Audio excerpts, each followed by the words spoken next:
তারপর এইচএসসি উফ, এইচএসসির কথা শুনলে ইমোশনাল হয়ে যায় আমি। শোনো, আমার কষ্টের গল্পটা তোমরাও শোনো। আমার এইচএসসি রেজাল্ট প্রথমে ফেল আসে। এইটাতে আমার তেমন কষ্ট আসছিল না, কিন্তু আমার একজন ফেভারিট পার্সন, পছন্দের মুরব্বী, জায়গায় জায়গায় যে বলতেছিল প্রত্যয় হিরণ তো ডাব্বা মাছ।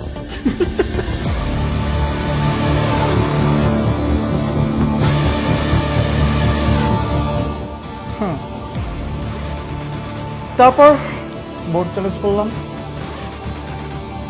আমার তো পাস আসছে। আমি তো ডাব্বা মারিনি, আমি তো ফেল করিনি। ভাইয়া এদিকে আসো।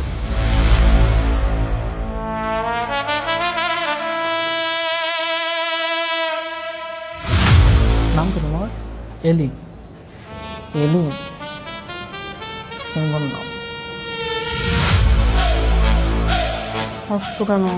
হ্যাঁ, হাসছো কেন? আমি তোমাকে বলছি যে আমি একটা ইমোশনাল কথা বলবো। আমি তো সিরিয়াস ছিলাম, তুমি জানো না? হ্যাঁ, সিরিয়াস ছিলাম, জানো না? আসলে যে আপনার ডাব্বা মারার কথা বলছেন না, ওইটা শুনে আর কি একটু হাসি পেয়ে গেছিল। ও ওইটা তুই না? ও আচ্ছা।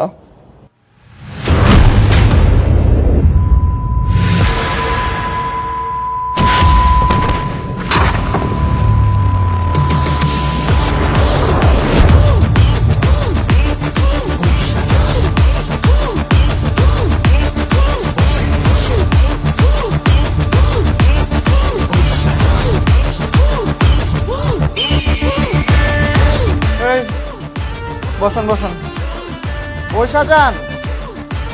নারায়ণগঞ্জের পোলাম, আসছে স্কুল গ্যাং, খেলা হবে। খেলা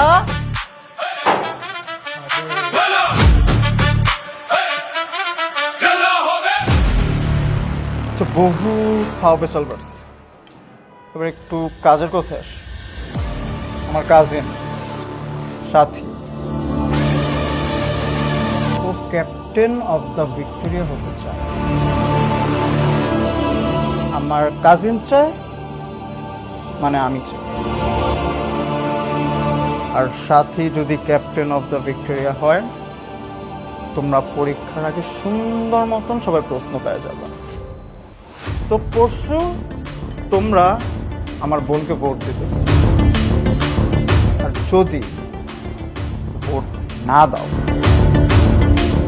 আমার বোন যদি ফেল করে, মানে ডাব্বা মারে, কসম খোদার ক্লাসের ঢুকে একেবারে কোপায়া কোপায়া মারা। বাড়ির যদি না পাই না, বাড়ির চেয়া পিটা পিটা ভাজ করে। সাথে আমি তাহলে আসি, তুই কোনো প্যারা খাবি না, আমি আছি তো, ভাই আছে। যদি কাজ না হয় তাহলে আবার আসবো, তুই টেনশন ফ্রি।